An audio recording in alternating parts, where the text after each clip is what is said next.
Hello guys, आज के हम इस टॉपिक में डिस्कस करेंगे difference between functional and non functional requirements. तो अगली स्लाइड में वन बाय वन इन दोनों के डिफरेंसेस को डिस्कस करते हैं।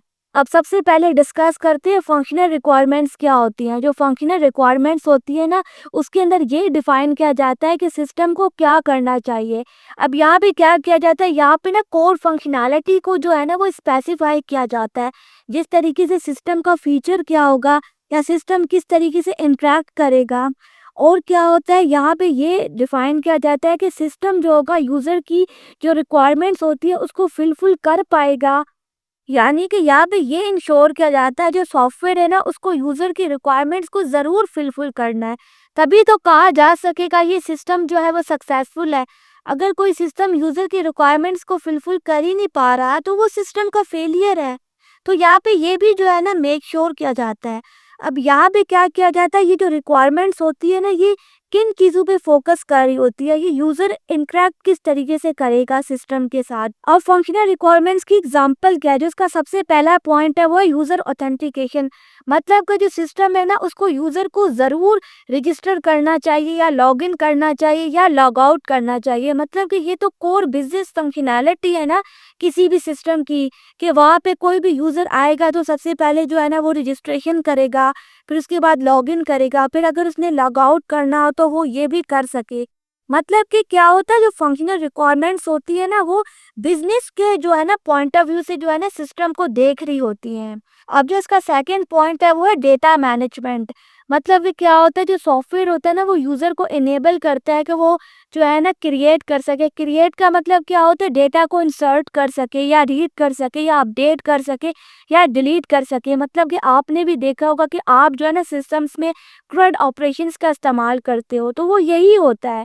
मतलब कि क्या होता है, जो फंक्शनल रिक्वायरमेंट्स होती है ना वो बिजनेस पॉइंट ऑफ व्यू से देख रही होती हैं।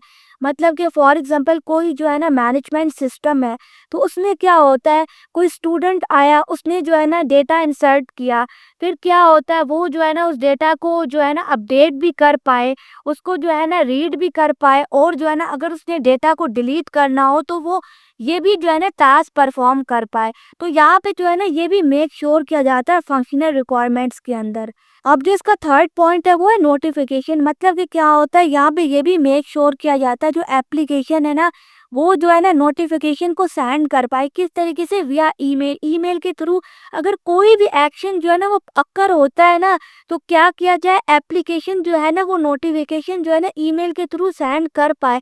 मतलब कि अगर पासवर्ड चेंज हुआ है या जो है ना सिस्टम में न्यू चेंजेस आए हैं, तो वो जो है ना नोटिफिकेशन ईमेल के थ्रू जो है ना वो फॉरवर्ड कर पाए। तो यहाँ पे ये भी जो है ना देखा जाता है फंक्शनल रिक्वायरमेंट्स के अंदर। अब जो इसका फोर्थ पॉइंट है वो है पेमेंट प्रोसेसिंग। मतलब कि यहाँ पे क्या किया जाता है, यहाँ पे ये भी मेक श्योर किया जाता है जो सिस्टम है ना वो ना वेरियस जो है ना पेमेंट मेथड को एक्सेप्ट भी कर पाए और जो है ना उनको प्रोसेस भी कर पाए। किस तरीके से क्रेडिट कार्ड्स का इस्तेमाल किया जाता है या पेपॉल का या बहुत सारे और पेमेंट मेथड्स होते हैं उनका इस्तेमाल किया जाता है, तो वो भी जो है ना फंक्शनल रिक्वायरमेंट्स का ही हिस्सा है।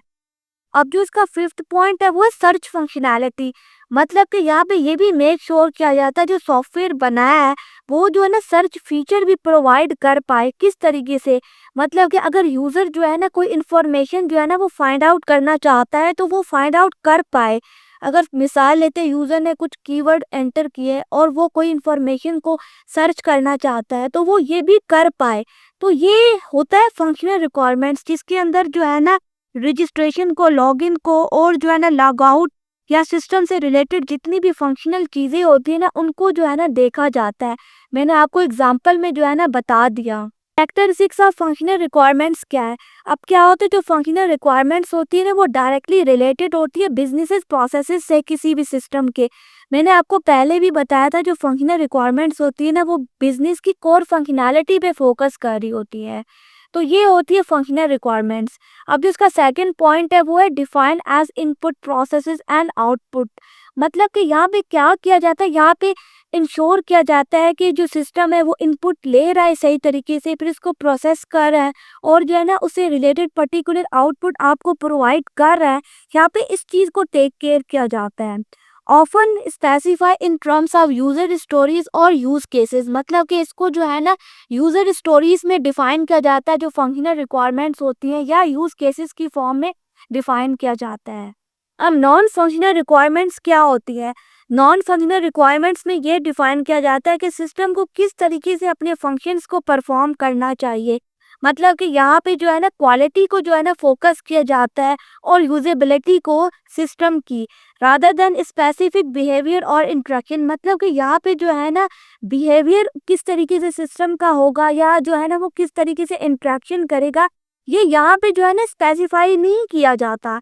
यहाँ पे जो है ना सिर्फ यूजेबिलिटी सिस्टम की देखी जाती है, और जो है ना इसकी क्वालिटी किस तरीके की है ये देखी जाती है नॉन फंक्शनल रिक्वायरमेंट्स में।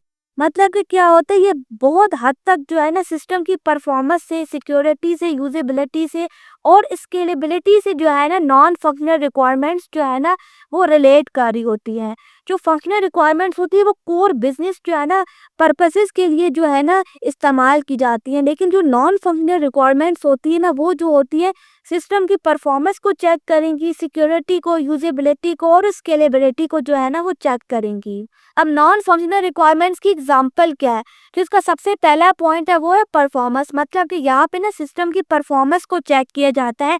मिसाल लेते हैं, यहाँ पे जो एग्जांपल गिवन है उसमें ये चेक किया जा रहा है कि यहाँ पे जो है ना सिस्टम जो है ना 10,000 जो है ना कॉन्करेंट यूजर को जो है ना सपोर्ट कर लेगा with minimal response time under 2 second. मतलब कि 2 सेकेंड के अंदर जो है ना जो सिस्टम है ना वो 10,000 जो है ना कॉन्करेंट यूजर को जो है ना वो सपोर्ट कर लेगा। तो यहाँ पे जो है ना ये देखा जाता है। अब जो इसका सेकंड पॉइंट है वो है स्केलेबिलिटी। मतलब कि यहाँ पे जो है ना सिस्टम की स्केलेबिलिटी को देखा जाता है। मतलब कि अगर जो है ना बहुत सारे यूजर्स आ गए हैं तो वो जो है ना उस जो है ना लोड को मेंटेन कर पा रहा है, उस लोड की वजह से वो सिस्टम बैठ तो नहीं जा रहा, या जो है ना वो सिस्टम जो है ना एरर तो नहीं शो कर रहा। तो ये होती है स्केलेबिलिटी। मतलब कि जितने यूजर आ रहे हैं उस हिसाब से जो है ना वो सिस्टम स्केलेबल है। नहीं तो क्या होगा, सिस्टम जो है ना वो बैठ जाएगा और जो है ना सिस्टम जो है ना वो कोई ना कोई जो है ना मैसेज शो कर देगा, जिसकी वजह से क्या होगा, यूजर जो है ना आपके सिस्टम से चला जाएगा। और जो है ना हो सकता है कि अगर आपकी कोई वेबसाइट हो तो वहाँ पे जो है ना आपकी सेल डिक्रीज हो जाए इस जो है ना चक्कर की वजह से। अब जिसका थर्ड पॉइंट है वो है सिक्योरिटी। मतलब कि यहाँ पे डेटा एन्क्रिप्शन को भी जो है ना वो इंश्योर किया जाता है ड्यूरिंग ट्रांसमिशन। मतलब कि ट्रांसमिशन के दौरान जो डेटा है वो इनक्रिप्ट फॉर्म में जा रहा है and comply with industry standards. मतलब कि इंडस्ट्री स्टैंडर्ड्स को भी जो है ना वो फॉलो किया जाता है। जिस तरीके से JDRP जो है ना वो डेटा प्राइवेसी के लिए इस्तेमाल किया जाता है, वो जो है ना यहाँ पे कंप्लाई किया जाता है। अब जो इसका फोर्थ पॉइंट है वो यूजेबिलिटी। मतलब कि यहाँ पे ये भी इंश्योर किया जाता है जो सिस्टम है वो आसानी के साथ जो है ना वो यूज़र जो है ना इस्तेमाल कर पा रहे हैं विद मिनिमल ट्रेनिंग। मतलब कि आप कम ट्रेनिंग दे रहे हो लेकिन वो सिस्टम इतना यूजेबल है कि हर यूज़र जो है ना वो आसानी के साथ इसको इस्तेमाल कर पा रहा है। अब जो उसका फिफ्थ पॉइंट है वो रिलायबिलिटी। मतलब कि जो सिस्टम है वो रिलायबल है, यानी कि जो है ना उसका अप टाइम जो है 99.99% है। मतलब कि वो जो सिस्टम है वो अवेलेबल है 24/7। मतलब कि हफ्ते के जो है ना सारे दिन जो है ना वो सिस्टम अवेलेबल है विद 99.99 जो है ना अप टाइम। मतलब कि हर वक्त अवेलेबल है वो सिस्टम डाउन तो नहीं हो रहा। ये होती है सिस्टम की रिलायबिलिटी। अब जो इसका सिक्स पॉइंट है वो है कंपैटिबिलिटी। मतलब कि जो सिस्टम है वो वेरियस सॉफ्टवेयर के साथ जो है ना वो कंपैटिबल है, ब्राउजर के साथ या मोबाइल डिवाइसेस के साथ। मतलब कि आप खुद देखो ना, आपने सिस्टम बनाया वो जो है ना बहुत सारे मोबाइल डिवाइसेस के साथ जो है ना वो कंपैटिबल ही नहीं है, तो बहुत सारे यूजर्स जो है ना उसको इस्तेमाल ही नहीं कर पाएंगे, तो बिजनेस का लॉस है। इसलिए नॉन फंक्शनल रिक्वायरमेंट्स पे इन तमाम चीज़ों को कैटर किया जाता है। परफॉर्मेंस देखी जाती है, स्केलेबिलिटी देखी जाती है, सिक्योरिटी देखी जाती है कि यूजेबिलिटी किस तरीके से है सिस्टम की, या उसका जो है ना कंपैटिबिलिटी क्या है, रिलायबिलिटी क्या है, ताकि जो है ना बिजनेस पर्पसेस के लिए जो है ना इसका इस्तेमाल किया जा सके सॉफ्टवेयर का, और जो है ना बिजनेस को लॉस ना हो। अब करेक्टर 6 क्या है, नॉन फंक्शनल रिक्वायरमेंट्स के। जो नॉन फंक्शनल रिक्वायरमेंट्स होती है ना वो सिस्टम एट्रीब्यूट पे जो है ना वो फोकस कर रही होती है रादर देन फंक्शनैलिटी।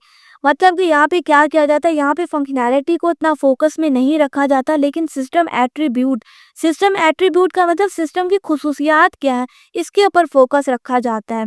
अब जिसका सेकंड पॉइंट है, इसको जो है ना मेजर भी किया जाता है और जो है ना इसको टेस्ट भी किया जाता है।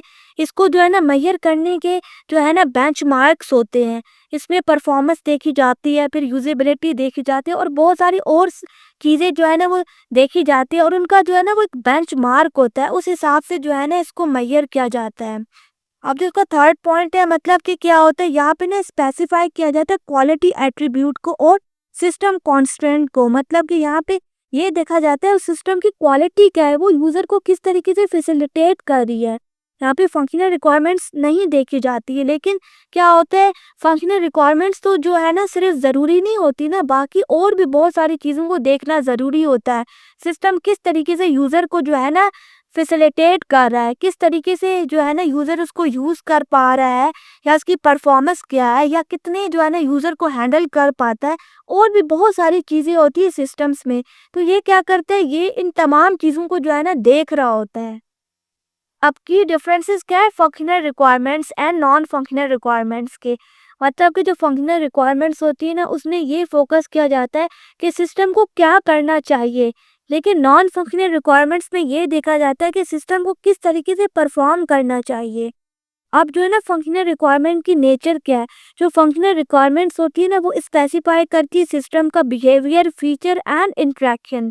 लेकिन जो नॉन फंक्शनल रिक्वायरमेंट्स होती है ना, वहाँ पे क्वालिटी एट्रीब्यूट को जो है ना डिफाइन किया जाता है और कांस्टेंट को जो है ना वो डिफाइन किया जाता है। अब अगर इसकी मेजरेबिलिटी की बात की जाए फंक्शनल रिक्वायरमेंट्स की, ये क्या होता है यहाँ पे ना पास फेल को जो है ना यूज़ किया जाता है। मतलब कि देखा जाता है कि जो है ना करेक्ट इम्प्लीमेंटेशन की गई है, मतलब कि यूज़र ने लॉगिन किया तो वो लॉगिन सही तरीके से हो रहा है।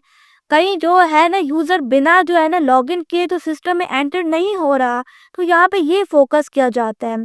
और जो नॉन फंक्शनल रिक्वायरमेंट्स होती है ना, उसके बेंचमार्क्स होते हैं या मैट्रिसेस होते हैं। मतलब कि यहाँ पे परफॉर्मेंस देखी जाती है, यूजेबिलिटी देखी जाती है, कंपैटिबिलिटी देखी जाती है, रिलायबिलिटी देखी जाती है। तो ये जो है ना यहाँ पे नॉन फंक्शनल रिक्वायरमेंट्स में इन तमाम चीज़ों को देखा जाता है कि सिस्टम किस तरीके से परफॉर्म कर रहा है।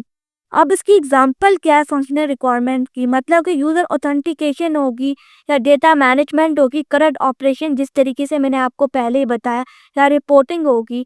लेकिन नॉन फंक्शनल रिक्वायरमेंट्स की जो है ना एग्जांपल क्या है, यहाँ पे परफॉर्मेंस देखा जाता है, सिक्योरिटी देखी जाती है, यूजेबिलिटी देखी जाती है और सिस्टम की स्केलेबिलिटी देखी जाती है। अब डॉक्यूमेंटेशन की बात की जाए, जो फंक्शनल रिक्वायरमेंट्स होती है ना, उसकी डॉक्यूमेंटेशन किस तरीके से होती है, यहाँ पे यूज़ केसेस होते हैं, यूज़र स्टोरीज होती हैं और स्पेसिफिकेशंस होती हैं।